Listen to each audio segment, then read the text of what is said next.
Wait. Is that the person that Rampo was looking for?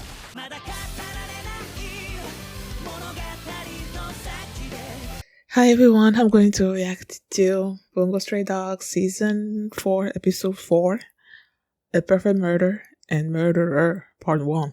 Okay. Last episode was the conclusion of the backstory between Fukuzawa and Rampo, and basically the creation of the detective agency. And turns out that the case that they were working on, Fyodor was behind it all along. So it's like, yeah, now we're gonna get back to the, regular stuff.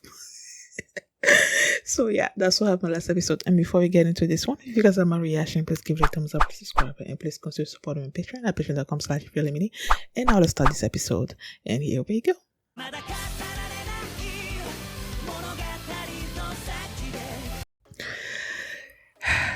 Okay, full disclosure, I did not understand what was going on this episode. Like, I was super happy seeing Rumple figure stuff out and everything, but it's not like I understood what the heck was going on, man. Like, I did not understand what the heck was going on. Like, it took me, even after the flashback that they showed of Fyodor recruiting this dude, Mushitaru, it didn't occur to me. Like, even though they said it like in the episode, right, that he needed his help for a case or something or other like that, it didn't occur to me that he was the evidence deleter, eraser, whatever that Rampo was looking for. Does that make sense? Oh my gosh, I was so confused this episode. I don't know why. I'm sorry. But I was. Like, okay. Maybe as I'm talking about it, I'll be understanding a few things. But okay, let's see. They started this episode with Kunikida in prison. I'm like, what? When Rampo approached the prison cell and he was in his bear mascot thingy, I was like, please don't tell me this is the dude. I was thinking about Q. Because he's the only poor mafia member that I know carries some kind of plushy stuff. So I'm like, is that him? But no, it was Rampo. And Rampo was like, I'm gonna find a way to get you out of this, because they're accusing Kunikida of killing that little girl that killed himself. She killed herself. The evidence deleter, eraser, whatever, did his thing, and now everything is, there's no evidence. It was only Kunikida there, so it's like they can't imagine this little girl killing herself, so they putting the blame all on Kunikida. So Kunikida is like, okay, I'm gonna do everything that I can. Not Kunikida, Rampo, that he was gonna do everything that he possibly could to get him out of the jail. And I feel like Kunikida is sort of like willing, even if they find him guilty of the girl's death and everything, I feel like he's not gonna try to fight it, because he already feels guilty about not being able to save the girl, But Rampo doesn't care about that. He says he's gonna do it whether the boss wants him to or not. I think he said something along those lines. But why would the boss not want him to, help Kunikida out? I know the boss is punishing him for going against his wishes when they were under the ability that was killing both him and why am I forgetting his name? The leader of the poor mafia. Ugh. See, as I was on my way home today, I was so sleepy. But then I'm like, I need to react to this stuff. Mori. Ugh.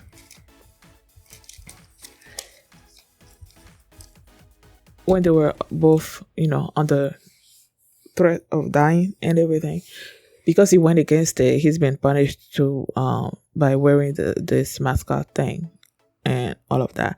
Now he came out of the police station or wherever, and then Paul was waiting there because he was waiting for something, waiting to meet somebody, right? And but then Rumple asked for his help in order to catch the evidence eraser, and he said that by his deductions and everything, that he figured that this evidence eraser was gonna show up there. And so because he feels that this person knows him, he wanted Paul to be there and help catch the person. So Paul was there. The time came by where the time where Rumple thought this person was going to show up came and went. The person didn't show up. So he was asking for Paul to make him laugh or something. But then Paul started talking about this writer that got killed before he finished the fourth manuscript, or just after he finished it, but then the fourth manuscript was like gone. So Rumple was like, this means that the person that killed him knew how the mystery was going to end or something, and the person was probably close to this writer, and he was he interested by the mystery? Well, he was intrigued by the mystery, but it wasn't until he showed up where Poe was, and then he asked Poe what he was waiting for or something or other like that, and then Poe's like he's waiting for this person to give him this red envelope.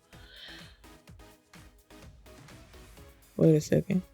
Oh, I think if I remember or understood correctly, because like I said, I'm not totally sure that I fully followed this episode. The person that killed the writer, meaning the evidence eraser, killed him, got the final manuscript or whatever, sold it on the dark web, and photos and share. Oh shit. What do you say in English? Auction. Oh my goodness. So the guy killed the writer, stole the manuscript, sold it at an auction, and I think that's what he was delivering in the red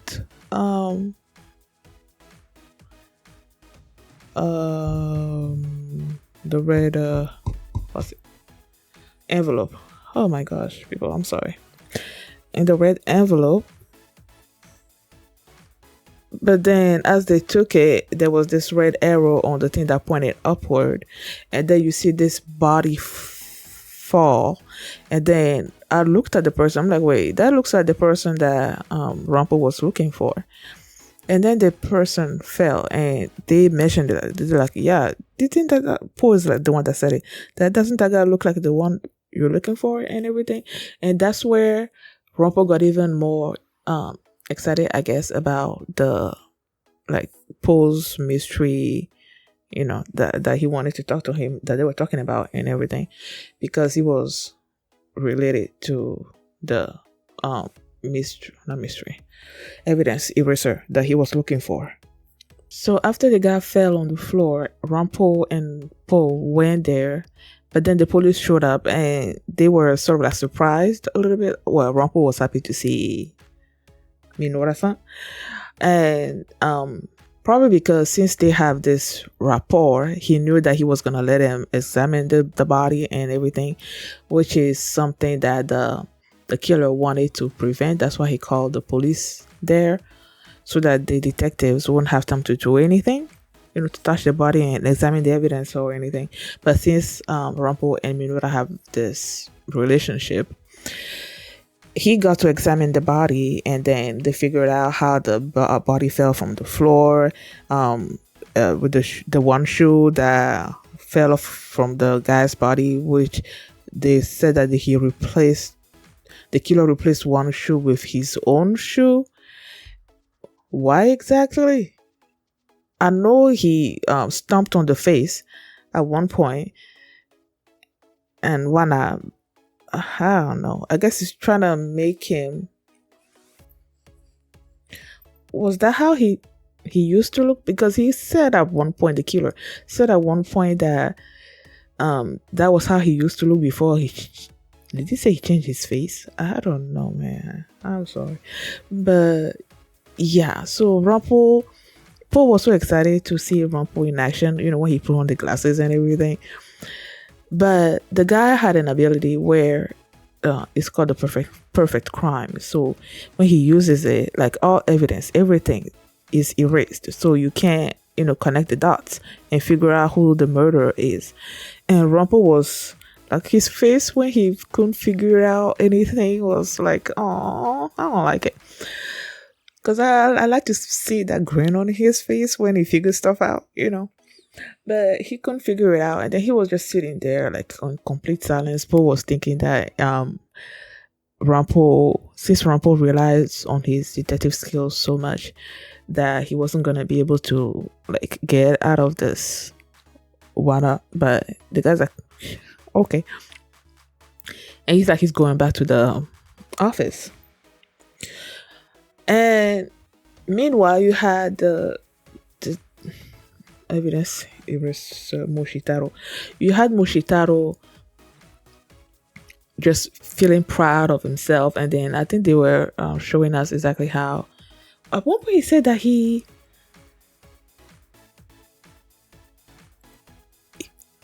why Fyodor let himself be captured by him. Okay, the guy that they got the information from was the guy that was running out of the tunnel in that one episode, and then everybody punched him. Well, not everybody, Mori and Fukuzawa punched him. He's the one that gave the information to Rampo about the evidence eraser. And now I think he said something, like Moshitaru said something about the information. I don't remember. Like maybe that guy won't be able to tell, or was it the person that he just killed? Someone won't be able to tell, like Rampo and the others, why Fyodor let himself be captured by him or something or other like that. I'm like, huh? And then they showed the flashback of Fyodor enlisting his help, and then he was coming up with all these he's like, okay, I'm gonna help you, but I have these 3 things that you're gonna do for me or something or other like that. And one of the things that he said was that after he was done with whatever Fyodor wanted, which I think would be the erasing the evidence when it came to the girl killing herself. He said that after that, like 1 week after, he was gonna basically have Fyodor help him leave the country or something or other like that. And Fyodor was asking him like, why 1 week? Why not just like the next day? And he's like, he has someone to kill or something or other like that. And that was the writer whose death Paul was trying to figure out, No. So the guy was walking, and Rompo just showed up there. It's like he's trying to get a taxi. And the guy's like, he didn't want to have Rompo deal with him since he was the murderer. And Rompo sort of like figured a lot of stuff out after that guy fell from the roof, like how the guy died and everything. And then he used his ability to erase everything. So he didn't want to have to deal with Rompo any more than, like he wanted to deal with him as little as possible. So he's trying to get rid of Rompo. Rompo's like, he doesn't want to walk. He doesn't want to go anywhere. He was asking the guy to give him a piggyback ride. I'm like, that's not happening. And the guy was like, he's trying to get rid of Rompo because there was someone that was coming to pick him up, So when the guy showed up and I don't quite remember what he told Rompo. I knew Rompo was going to get into the car and ask for a ride, and that's exactly what he did. And then when he got into the car, they started talking about the murder you know, and Rumple was just like revealing stuff. He's like, after he analyzed everything, he feels that the person that's the killer is a person with an ability that, erases reality altering ability, and that he doesn't really have any defense against that or something or other like that. But that the one thing he knows is that the person is wearing one shoe that doesn't fit him, and then the guy was like trying to hide his feet. Um, he said something else and something else, like I don't quite remember exactly what he said, but as Rumple kept talking, I felt like he had an idea that, or he knew that the person in the car, like Mushitaru, was the one that was erasing the evidence and everything. But then something also tells me that he doesn't actually know. So I'm like, I don't know. I'm confused as to whether he knows if Mushitaru is the person that he's looking for, or he does not. Like, I don't know. Because I talked through it a little bit, but I still feel like I didn't get a lot of stuff. So probably while I'm editing this reaction, I'm gonna be looking through it in more with more depth and trying to figure it out before I watch the next episode, so I'm not like confused. Because yeah, I am confused. I don't even know if anything that I said is true. Oh, I don't know. We'll see. Thank you guys for watching, and if you like this reaction, please give it a thumbs up, please subscribe, and if you want to see my reaction to the next episode, you can do so by checking out my Patreon at patreon.com/mini, and you can also see the full length for this reaction there as well. So thanks for watching, and I will see you next time. Bye. Hey, break it down now. Hey, second verse.